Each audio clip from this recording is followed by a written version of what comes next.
Hi guys, Jesse here. No, basically what we got going on here, we're putting a floor patch in.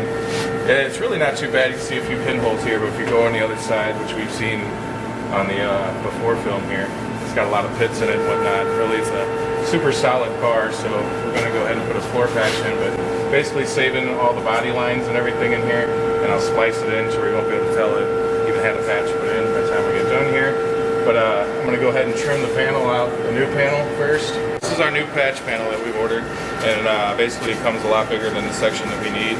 On the original panel, it actually has a seam right here, and this is a totally different patch. But I'm going to go ahead and just basically trim out the yellow line that you see, and that's the only section I'm going to use of it.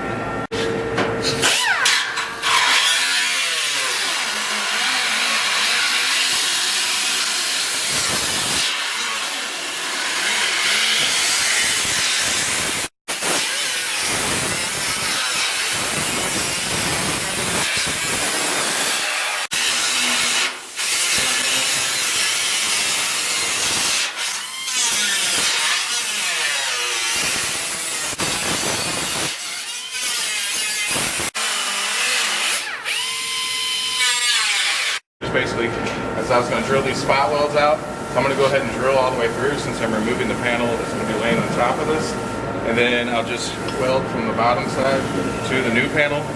So just to keep center of each spot weld, I'll go through with the punch and mark each one of them so my bit don't slip.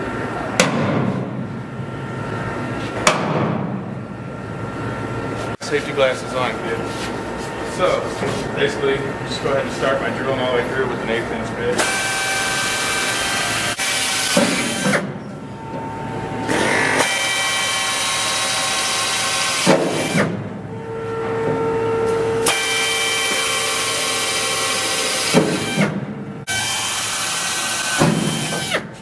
Alright.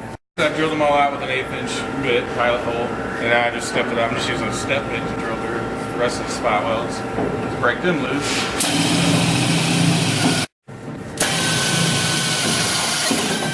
Since I'm not using the panel behind it, it doesn't matter if I drill all the way through. That way I'm not using the spot weld tool.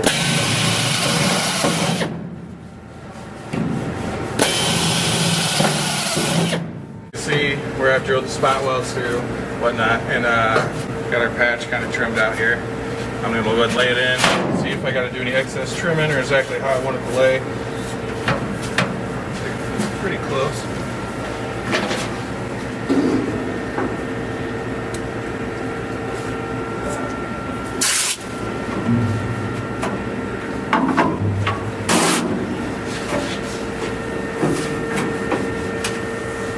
Tape line. Trim out that excess spot, but hopefully it don't fit too bad. It fits in there pretty snug.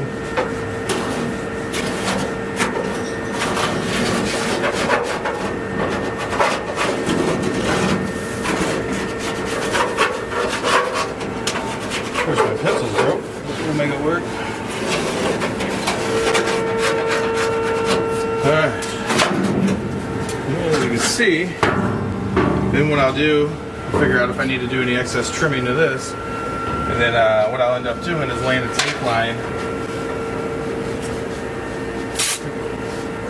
3/4 inch tape line, and when I trim it out, I'll actually trim on the inside of the tape line so it has something to lay to, and then I'm going to go ahead and plug weld it through here.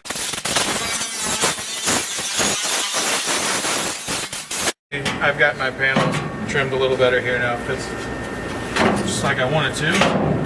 Across the front, the body lines are going to be even, and then basically I just retraced it with a pencil here. And what I did is I went through with some 3/4 inch tape and just laid it down on the line across here. And then I'm actually going to trim on the inside of the tape line, which now will leave me 3/4 of an inch around for me to plug weld to. So it'll be able to set just right on top of that.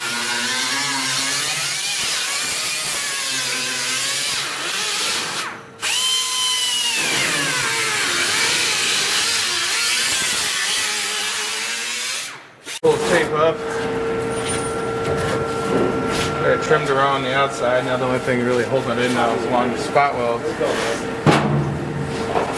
So I was trimmed out from the top. So now all I have is the spot welds that's holding it up front. So to make it easier, I went from below. Basically give me a spot weld tool and a hammer.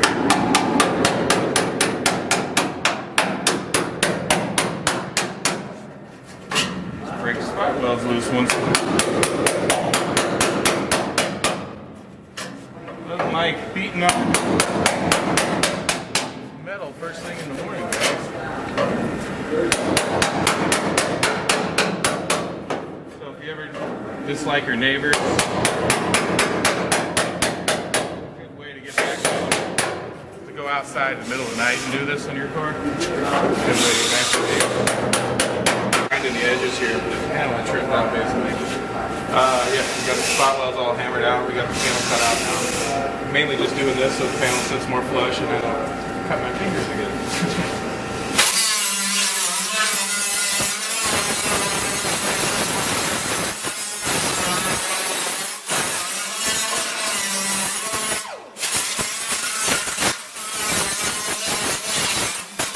Flip the car back over now. I have the panel all trimmed out and whatnot. I'm just going to go ahead and get the rest of the little metal from the panel from where the spot welds held it. And I'll grind this all out, clean the little rust bits, and we get our panel ready to set back down in here.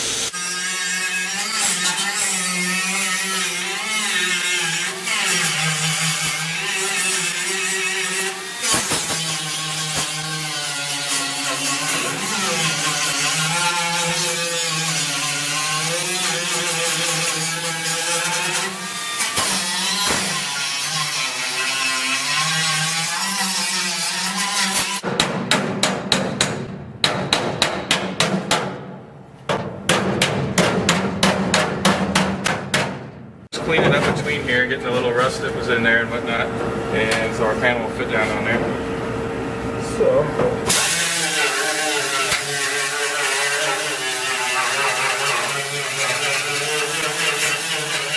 got that little rust that's between those two panels out of there and whatnot. And cleaned up where we drilled the spot welds from below, and we'll be welding through this area here on the floor pan. But now, that fits pretty good. So basically now I'll go through, punch my holes in our panel here, and they'll weld these in from the top, and then we'll flip it and weld the others from the bottom.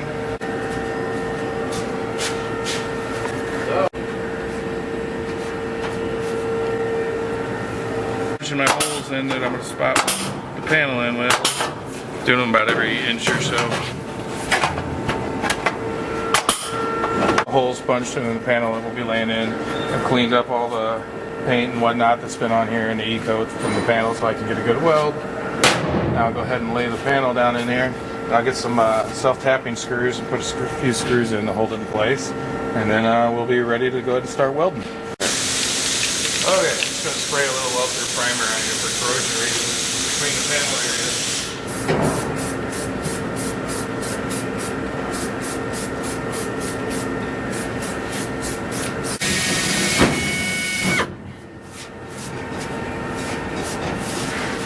Really, it fits pretty good.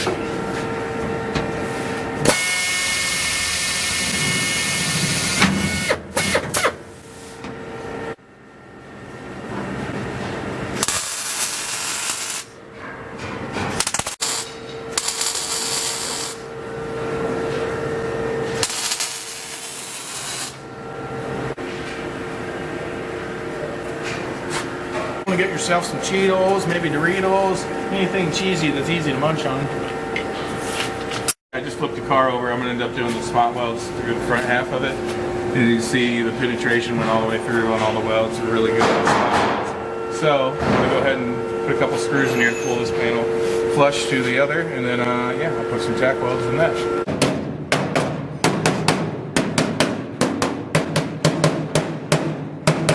I remember said don't worry, worry.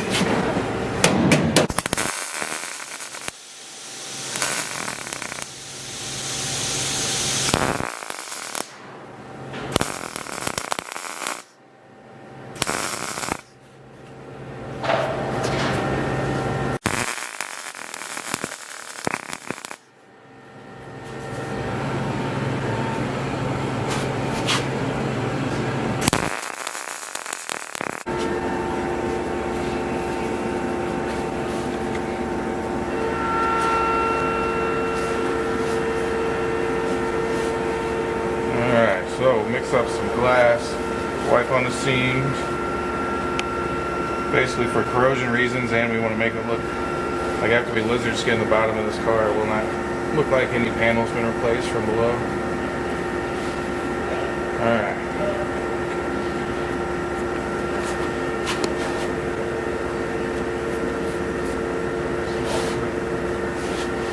Of course, I lost my small starter.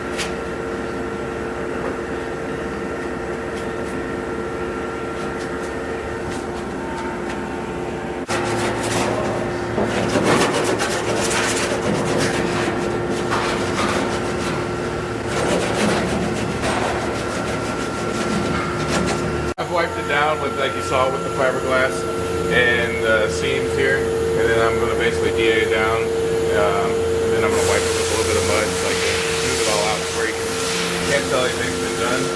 So anyways, I'm going to go ahead and DA it down here real quick.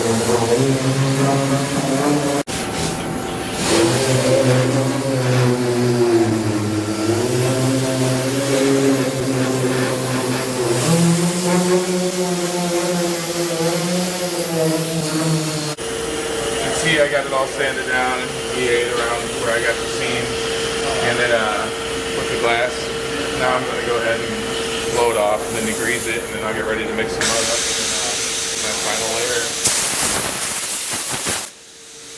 So, this is wax and grease remover.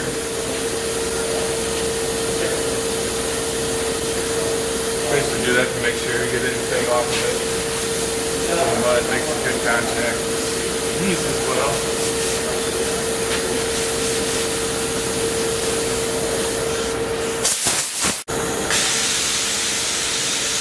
Blingin' mud, that's what we call it, right?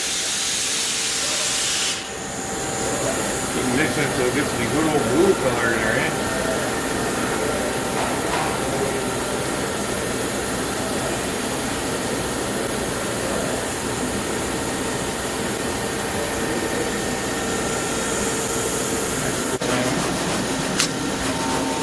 I feel like it makes it dry faster and it gives me something to do instead of stare at it.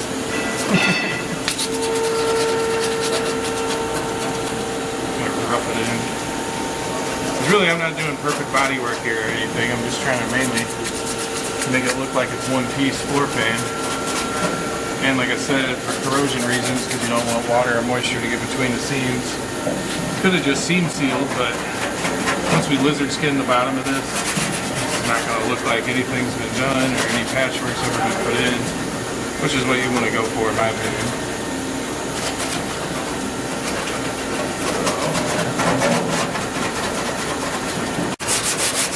So basically, I've just wiped it with the glass you saw, and then sanded it down, and I've just mudded it, and then sanded it down. I might do a couple little skim coats of mud in a few little spots just to make it a little smoother, but being the bottom of the car, it's going to look just fine. And like I said, see all these seams that where we've had to patch in are now all going to be hidden, just like here, as you guys didn't see, but I did a big patch underneath here, and then like I said, it's all going to be smoothed out once we lizard skin underneath the car. And then we're going to get seam sealer out here shortly, and I'll run seam sealer down the seams and re-seam seal everything before we lizard skin underneath. So that's that.